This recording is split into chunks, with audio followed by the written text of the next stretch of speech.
마이크로소프트가 쏘아올린 AI 열풍이 닷컴 열풍처럼 퍼져나가고 있습니다. 만약에 닷컴 열풍처럼 간다고 하면 지금은 시작점일 수도 있어요. 열풍이 불 때는 빠르게 주변 산업으로 분위기가 확장되고 버블이 발생한다는 단점도 존재합니다. 투자자라면은 이거를 잘 활용하던가 피해가던가 두 가지 선택을 할 수 있겠죠. AI 종류는 다양한데 지금 언어, 대화, 검색 등 생성형 AI에 집중하고 있는 모습이에요. 검색 엔진을 보유한 회사가 클라우드를 동원해서 AI를 훈련시키고 검색을 통해서 AI가 정보를 수집해 정리하거나 오피스 기능과 결합해서 사무직 업무를 보조해주는 정도로 쓸 수 있습니다. 하지만 AI의 종류도 다양하고 활용도도 다양해요. 나중에 강인공지능으로 더 많은 일들도 할 수 있겠지만 당장 AI 수준으로 돈이 되는 사업이 더 매력있을 겁니다. 지금의 AI 기술로 캐시카우를 장악하고 여기서 나오는 돈으로 수준 높은 AI로 끌어올려서 시장을 독점하려는 전쟁을 할 것이다 라고 예상을 하고 있어요. 플랫폼들이 그렇게 살아왔고 지금의 자리를 누렸기 때문에 이들의 전략 방식은 계속 이럴 거라고 생각을 합니다. 플랫폼 같은 경우는 위너 테이크스 올이에요. 승자가 모든 걸 독식한다 게임이기 때문에 승자가 되기 위해서 경쟁자에게 밀리지 않기 위해서 자신의 돈을 계속 투자를 합니다. 그게 AI라 그러면은 AI에 천문학적인 돈을 투자할 수도 있다라는 거죠. 그래서 엔비디아가 오른 이유도 돈이 많은 빅테크들이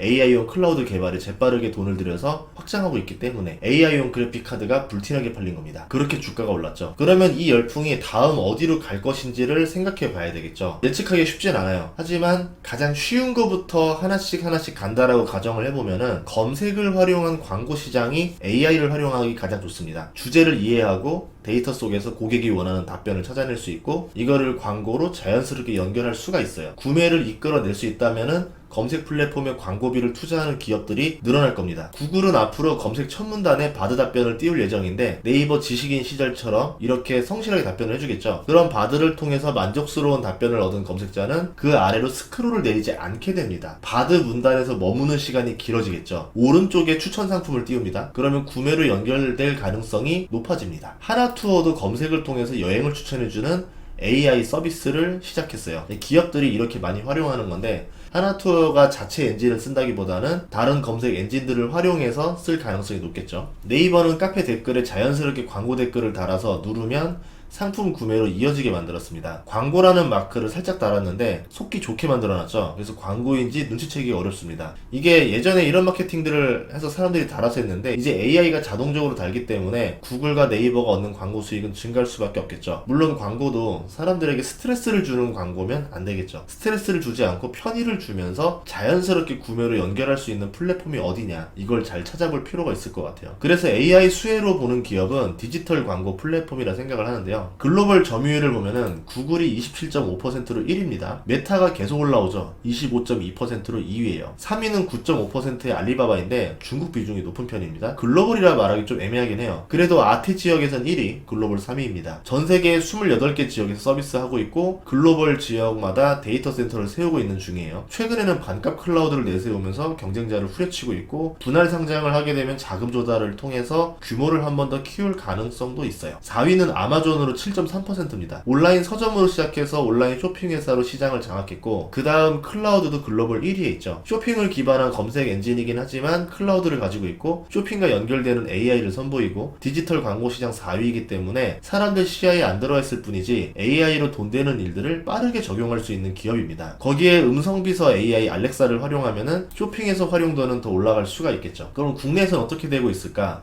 지각 변동이 일어났습니다. 챗 GPT 등장 이후에 네이버의 점유율이 급락했어요. 작년 말만 해도 65%였던 점유율이 4월 말에 55%로 10%가 줄었습니다. 엄청난 일인 거죠. 예전에 네이버 점유율이 17년도쯤에는 80%가 넘었었거든요. 근데 이 절반밖에 안 돼요. 그러면 그 시장을 누가 장악했느냐? 구글이 장악했습니다. 이제 구글과 네이버의 점유율이 비슷비슷해지기 시작하는데 네이버 써보고 구글 써본 사람은 왜 네이버의 점유율이 줄어들고 있는지 다 알아요. 네이버만 모르는 것 같아요. 답답할 따름입니다. 마소의 빙도 챗 GPT로 검색 서비스를 도입하면서 사용자가 급증하고 있죠. 그러면 클라우드 2위, 검색 엔진 빙, 챗 GPT를 가진 마이크로소프트도 이 시장에서 다크호스가 될 가능성이 높아요. 구글과 마소가 양대 산맥을 장악할 가능성이 높습니다. 검색 엔진 세계 점유율 90% 이상 구글은 생성형 AI 바드를 가지고 있고 클라우드 시장에서는 또 3위입니다. 유튜브는 최근 쇼핑과 연결되는 시스템을 도입했고 광고주가 좋아하는 것들을 다 가지고 있죠. 생성형 AI를 가장 잘 활용할 수 있는 기업이기도 합니다. 네이버도 국내 검색 시장에서 독점적인 지위, 클라우드 서비스, 생성형 AI를 가지고 있어요. 거기에 아마존처럼 강력한 쇼핑 점유율도 가지고 있습니다. 다만 검색 시장에서 밀리면 안 되거든요. 밀리지 않는다라는 가정하에서는 알리바바라던가 아마존처럼 지역 강자로 도전해 볼 수 있을 것이다 라고 생각하고 있어요. 그 외에 뭐 웹툰이라던가 이런 것들도 잘 성장하고 있기 때문에 잘 볼 필요는 있습니다.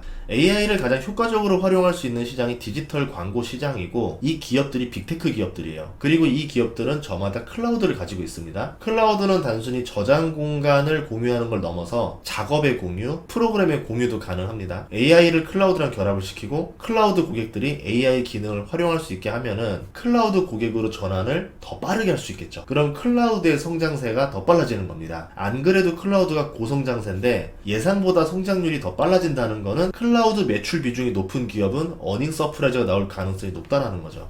클라우드 3대장의 올해 주가 상승률을 보면은 아마존이 40% 올랐고요. 마이크로소프트가 39%, 구글이 40% 상승했어요. 거의 비슷하게 상승한 모습이죠. 클라우드 매출 비중은 아마존이 15%, 마이크로소프트가 54% 정도, 구글이 10% 정도 됩니다. 아마존은 클라우드 사업 영업이익률이 25에서 30% 수준으로 되게 좋은 편이에요. 온라인 스토어 사업이 부진을 겪으면서 클라우드 영업이익 비중이 70% 정도 됩니다. 클라우드 성장성과 수익성에 따라서 아마존의 주가 의존도가 높다라 볼 수 있겠죠. 그래서 오히려 아마존이 AI 열풍 다음에 수혜자가 될 가능성도 있다라고 봐요. 인플레와 리오프닝 같이 온라인 매출 부진 요소들이 있긴 한데 그 서드파티 쪽이 대신 성장해서 나쁘지 않다라 보거든요. 그리고 클라우드 성장성이 좋기 때문에 매출 구조가 새로운 변신을 할 수도 있다라고 봅니다. 마이크로소프트도 매출 비중의 54%가 클라우드 계열에서 나옵니다. 마이크로소프트는 챗 GPT랑 클라우드를 연타를 칠 가능성이 있겠죠. 그래서 굉장히 무서운 기업이 될 가능성도 있다라고 봐요. 클라우드 매출이 증가하면 어떻게 될까요? 데이터 센터 확장 속도가 빨라지겠죠. 그럼 데이터 센터 수혜주를 찾아볼 필요도 있을 겁니다. CPU, GPU, 메모리 모두 수혜를 볼 거고 데이터 센터 리치라든가 여기도 수혜를 볼 겁니다. 다만 CPU 일변도에서 GPU가 데이터 센터에서 차지하는 비중이 점점 커지고 있습니다. 그래서 엔비디아의 주가가 더 많이 올랐던 이유가 이렇게 된 거고 여기다가 CPU에도 도전을 하기 시작했어요. 그래서 인텔의 입지가 흔들릴 수도 있을 것이다 이러면서 인텔 주가는 떨어졌습니다. 그렇다고 하더라도 전체적인 파이는 커지는 거거든요. 인텔의 저력을 무시해서는 안 된다는 생각을 해요. AMD도 수혜주가 될 것 같고 삼성, SK하이닉스, TSMC, 엔비디아 모두 수혜를 볼 거예요. 이렇게 유명한 기업들은 이미 다 알려져 있죠. 우리가 해야 될 거는 덜 알려진 기업들을 공부해 보는 겁니다. AI용 클라우드 시장에서 기업들은 투자를 집중할 거고 여기서 콩고물이 떨어지는 기업이 있을 거란 말이죠. 대표적으로 예시를 하나 들어보자면은 브로드컴이라는 회사가 있어요. 생성형 AI는 GPU 수백 개가 들어갑니다. 병렬 작동을 하죠. 병렬로 연결한 것들은 AI 엔진으로 결합을 해야 되는데 이 과정에서 네트워크 장비가 들어가요. 브로드컴은 AI용 네트워크가 들어가는 실리콘, 이더넷 스위치, 패브릭 제품을 다 생산합니다. 브로드컴이 통신, 반도체와 연관성이 굉장히 많은 회사고 성장성이 굉장히 좋습니다. 연평균 매출이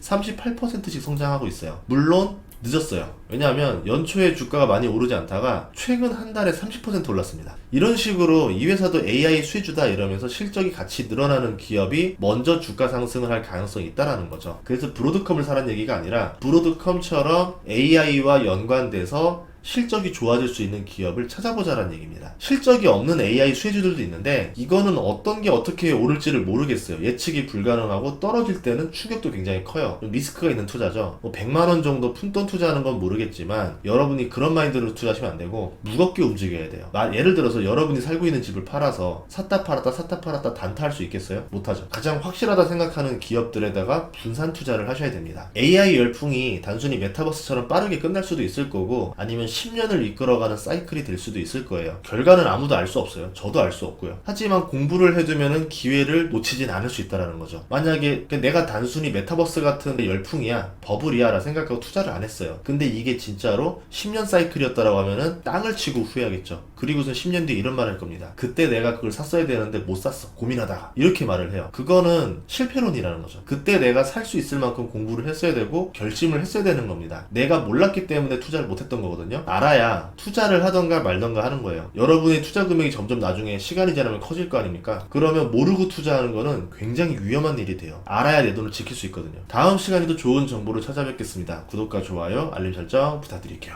고맙습니다.